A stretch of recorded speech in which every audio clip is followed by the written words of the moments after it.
November perjumpaan di hati yang mulia. Murid berkhidmat, guru terasa suka. Engkaulah wahai muridku sebenar-benar murid. Sampai matlamat, kembali ke diri yang esa. Makan yang bersih, cermin hati yang suci. Pikiran suci, permata diri sebenar-benar diri. Wahai murid, tiada ku pinta. Suci zahir dan batin, guru yang suka. Dendang kesucian murid berkelana. Berkelana tak dapat yang dicari. Wahai murid, janganlah lupa. Diri zat yang maha suci sentiasa menunggu hati yang sedia suci. Perkataan intan berlian ku jumpa. Ku cari-cari masih tak jumpa. Ku kenang-kenang bukan bahasa. Ku pandang-pandang aku rupanya. Dendang tasik budaya Melayu. Dijunjung tinggi harkat martabat. Tiada sahabat hati yang suci. Pikiran berdendang, cermin si hati. Sentiasa suci, pasti kembali. Kau nih suruh datang sini kau tak nak. Kau orang nih, ya, nggak tahu aku ni sedang mencari apa. Siapa lah yang meneruskan ni semua ni? Kemana nak aku letakkan amanah? Siapa lah yang meneruskan ni? Risau sungguh hati bila nak kembali. Belum menjumpai pengganti. Wahai murid, sedarlah diri. Sesungguhnya aku ni menanti diri yang menjalani. Apa dikata cari mencari. Habis tahun berjumpa tak kembali. Dicari-cari makin jauh daripada diri. Tidak ku lupa jalan kembali. Wahai murid, rasakah kau ada? Tiada terjumpa diri sebenar diri. Wahai murid, peganglah yang abadi. Aku setia menanti engkau kembali. Kemana nak ku letakkan ini semua?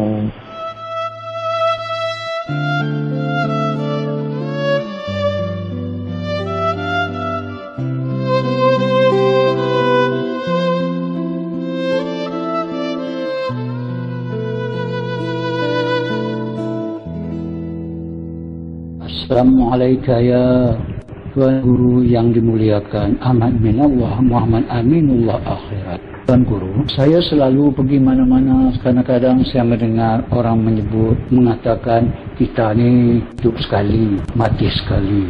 Jadi sejak dari itu saya mencari dalam Al-Quran. Dengan izin Allah saya berjumpa dalam surah Al-Baqarah ayat 28. Adakah bersangkut paut dengan bab kesucian? Bismillahirrahmanirrahim. Kaifa takfuruna billahi wa kuntum amwatan fa'ahyakum thumma yumitukum thumma yuhyikum thumma ilaihi turja'un. Maksudnya, mengapa kamu kafir kepada Allah padahal kamu tadinya mati, lalu Allah menghidupkan kamu, kemudian kamu dimatikan dan dihidupkannya kembali, kemudian kepadanya lah kamu dikembalikan. Amin. Itu soalannya Tuan Guru.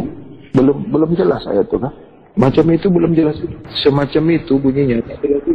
Jelas, saya ulang balik. Ya. Bismillahirrahmanirrahim. Kaifa takfuruna billahi wa kuntum amwatan fa ahyakum summa yumitukum summa yuhyikum summa ilaihi turja'un.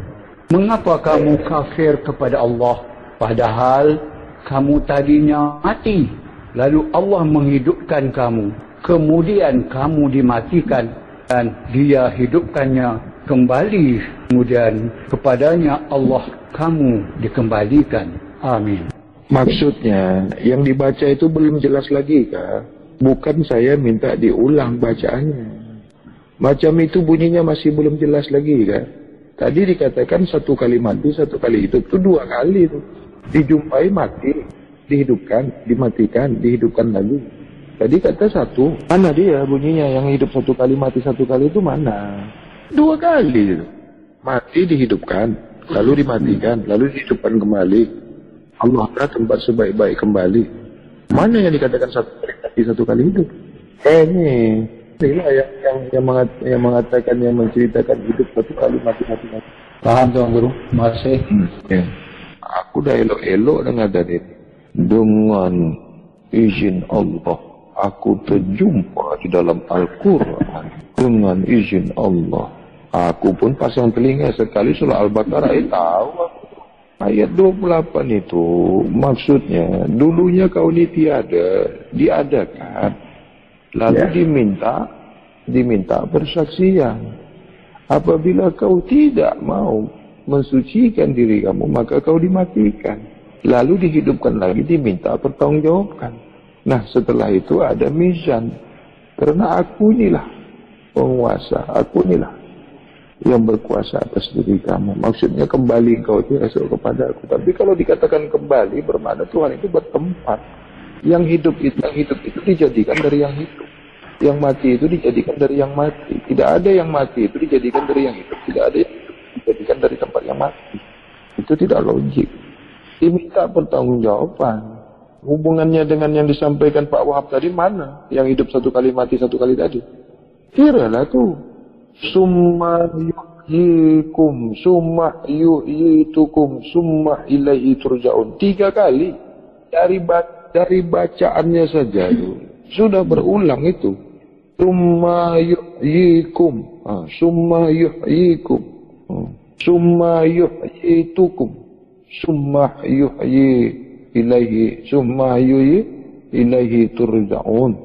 Tuh kan berulang tuh. Inilah berkaitan dengan inna lillah wa inna lillah ilaihi raji'un. Masa kita tak ada lah. Kalau ada aku buka ni tafsir Mardiyah. Engkau orang tengok tafsir kan, tengok kitab kan. Aku tak ada. Tapi aku tahu ayat tu surah Al-Baqarah 28 tu. Saya mohon dijelaskan tentang makna atau tafsir dari ayat surat Al-Baqarah ayat 37 yang berbunyi, kemudian Adam menerima beberapa kalimat dari Tuhannya, lalu dia pun menerima taubatnya. Sungguh Allah Maha Penerima Taubat, Maha Penyayang. Nah, yang saya akan tanyakan adalah, adakah riwayat atau apakah yang dimaksud dengan Adam menerima beberapa kalimat dari Tuhannya? Itu satu pertanyaannya. Yang kedua, apakah yang membuat Adam ini bisa diterima taubatnya? Demikian yang mulia Guru, mohon penjelasannya. Adam menerima itu bersyahadat. Adam itu bersyahadat. Itulah yang menerima perkataan. Diterimanya taubat Adam itu peristiwa semasa dengan Siti Hawa itu memakan buah khuldi. Sebenarnya diterimanya taubat Adam itu bagian dari skenario Tuhan. Kalau tidak begitu, orang semua tidak ada. Makanya Allah menerima taubat Adam itu sejalan skenario Tuhan untuk umat ini menjadi banyak. Tidak diampunkan, tidak diterima taubatnya. Lah kamu ini semua tidak ada. Ya nggak jadi Adam itu nggak jadi manusia. Paham? Itu maksud Al-Baqarah 37 itu sama diterangkan di ayat 38. Bawakan lagi semua, jangan lagi Al-Baqarah 30 juz bawa sini.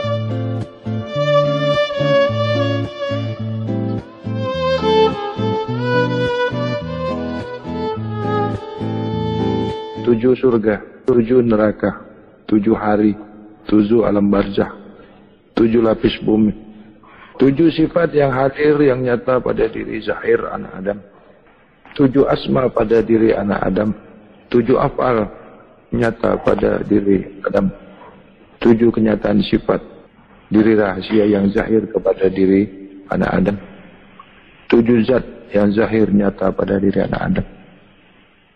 Disitulah ditentukan hidup dan kehidupan, langkah rezeki, pertemuan maut. Kalau tak dipisahkan, tak adalah skenario hidup ini. Kan sudah dijelaskan peristiwa Nabi Ibrahim dengan Nabi Ismail itu wajib, harus dilaksanakan itu, tidak boleh tidak. Itu makanya Nabi Ibrahim tetap dilaksanakan, potong, sembelih. Paham tak? Ketika berpisah itu maka jatuhlah hukum kepada kamu. Itulah tugas. Nah, disitulah perjanjian kau harus kembali. Nah, ketika lahir itu bersama-sama tak? Beserta tak? Makanya pernah aku sampaikan, kau tak boleh balik sendiri. Jangan kau tinggalkan dia. Paham ini? Awalnya beserta tak? Mengapa pula kau mau balik seorang-seorang? Kenapa kau tinggalkan kawan tu? Tak sempurna lah. Cantik betul malam Muharram ni tak? Berbahagialah kau ni. Cantik betul kajian bulan Muharram. Dua serupa tu kan beserta. Bermakna dua serupa itu beserta kan? Serupa ni beserta tak? Kalau tak beserta bukan dua namanya. Mana boleh dikatakan satu itu tak berbunyi lah serupa kalau dia cuma satu. Dikatakan serupa tu mesti dia beserta. Ini yang dipanggil esa. Kasih sayang, kenyataan kasih sayang. Kasih dan sayang dipanggil rahim. Itu lelaki tak ada. Yang ada perempuan. Lelaki tak ada. Itu makanya lelaki ini mesti sanding dengan kaum perempuan. Lelaki ini mesti ada hawa.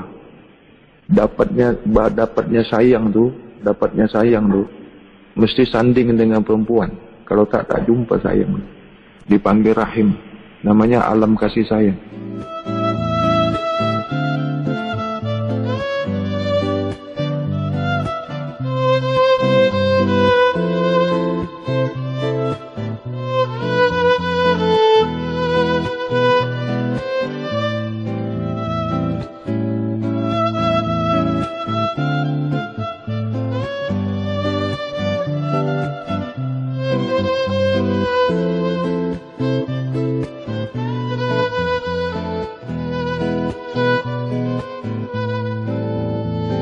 Pelihara semua solat dan solat wusta, dan laksanakanlah solat karena Allah dengan khusyuk. Nah, yang mau saya tanyakan yang mulia guru, apakah yang dimaksud dengan solat wusta di dalam ayat ini? Buka juga Al-Baqarah 15. Al-Baqarah 115. Itu pelaksanaan solat wusta itu. Baca lagi. Nak pilih yang mana? Nak ke Ka'bah atau yang 115? Itu jawabannya di surah Al-Baqarah ayat 222. Wa ma'akum aina ma kuntum, kan? Iya, aku suka kepada diri yang sentiasa mensucikan dirinya. Bukan di mana kau ada di situ aku ada. Diri ya rahasia. Di mana ada diri zahir yang sentiasa sedia suci, maka esa maksudnya bukan Tuhan. Apa pula Tuhan ikut engkau? Syirik. Kalau di bab syariat, di mana engkau ada, di situ aku ada. Mampus itu, syirik itu. Dia orang nisbatnya ke Tuhan. Syirik. Coba masukkan ke Al-Baqarah 222. Betolaklah, bercanggahlah dia. Al-Hijri ayat 9 yang berbunyi Bismillahirrahmanirrahim. Inna nahnu nazzalna dzikra wa inna lahu lahafizun. Maksud, sesungguhnya aku yang menurunkan Al-Quran dan akulah yang memeliharanya. Jadi Tuan Guru dibuat kesucian apa yang dimasukkan ayat tersebut, Tuan Guru? Furqan yang ada pada diri rahasia, itulah diri rahasia. Furqan itulah. Kalau berbunyi aku di situ, bukan Tuhan. Tak boleh, nanti syirik. Jangan terus perginya ke Tuhan. Juga engkau esok, yang menyelamatkan kau, yang memelihara kau tu, yang membaguskan kau tu, diri Zat Maha Suci, yang esa kepada rahasia. Tuhan tu buat satu kali saja sudah. Engkau maintain lah sendiri. Engkau buatlah mana engkau suka. Elok surga, tak elok neraka. Pun itu sudah, tidak berulang lagi. Bawalah diri kamu. Jadi aku di situ diri zat maha suci beserta esa kepada diri sebenar-benar diri. Kalau kau tak jumpa, kau tak dipelihara, kau tak dijaga. Akulah yang menurunkannya, akulah yang menjaganya. Siapa tu? Aduh. Kemana akal tu? Buat kau bakar pun tak apa-apa. Mungkin buat. Guru, mohon dijelaskan kedudukan Allah dan kedudukan Muhammad Rabbul Alamin. Itu yang pertama. Yang kedua, di Al-Quran ada menyebutkan Innani Allah la ilaha illa ana. Sungguh-sungguh aku ini Allah, tiada yang lain selain aku. Ini berkedudukan kepada Allah kah atau kepada Muhammad Rabbul Alamin? Demikian Tuan Guru, mohon penjelasan. Assalamualaikum warahmatullahi wabarakatuh. Jelaskan pun tak putus ini. Muhammad asma'ullah, Muhammad af'alullah, Muhammad sifatullah, Muhammad zatullah, Muhammad zahirullah, Muhammad batinullah, Muhammad syirullah. Coba fikir baik-baik. Assalamualaikum ya Rabbul Izzati wa Muhammad Rabbul Alamin wa Nabi rahmatan lil alamin Adam amirul mu'minin. Coba fikirkan baik-baik. Telusuri dalam.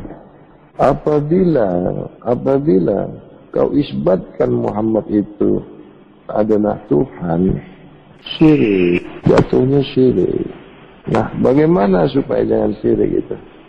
Ketahui, pahamilah, Muhammad Allah tiada berjarak, dekat tiada bersentuhan.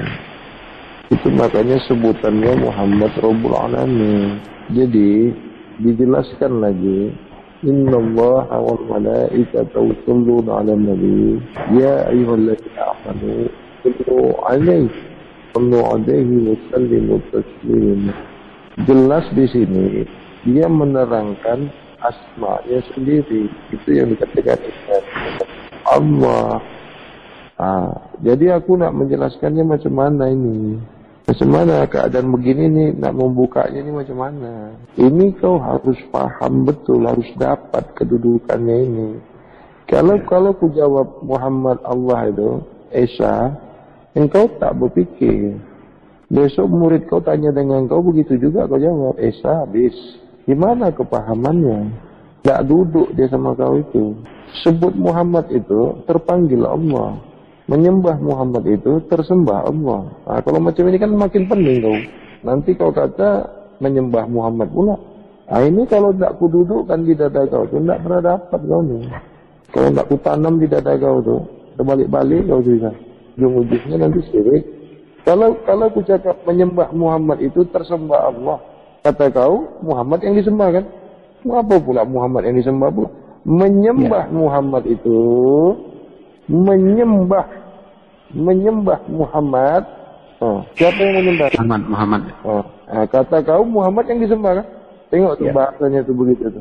Menyembah Muhammad itu, kalau salah tangkap dikatakan Muhammad yang disembah. Mengingat Muhammad itu, dikatakan dia Muhammad yang diingat. Tengok, perhatikan baik-baik bahasanya. Mengingat Muhammad, teringat Allah. Menyembah Muhammad itu tersembah Allah. Tengok, ini kalau kau tak paham nih, kalau otak peka, kalau otak tuli, gaduh ini. Kau katakan menyembah Muhammad, siriklah dibalikannya pula dengan aku lagi, kan bodoh. Insya Allah paham Guru. Maksudnya ini Tuan Guru, kedudukannya Guru. Kedudukan Muhammad itu dengan kedudukan Allah itu di mana? Beserta. Tak mau berpisah itu. Maksudnya di diri rahasia Muhammadnya berkedudukan atau di diri sebenar diri? Di diri rahasia. Diri sebenar-benar diri itu dipanggil juga diri sejati. Diri sebenar-benar diri itu diri sejati lah. Diri yang betul-betul diri. Diri rahasia itulah Muhammad. Tapi kalau kau katakan dia diri rahasia tak boleh. Paham? Karena kalau kau katakan Muhammad menjadi makhluk dia. Macam mana Isa dengan Tuhan? Mau kau makhlukkan itu? Nah, tuh. Kalau kau makhlukkan Muhammad itu, makhluk juga lah Tuhan. Udahlah, jangan banyak-banyak lah, habislah ilmu aku. Aku lupa pula tengok ini, lupa aku buka buku.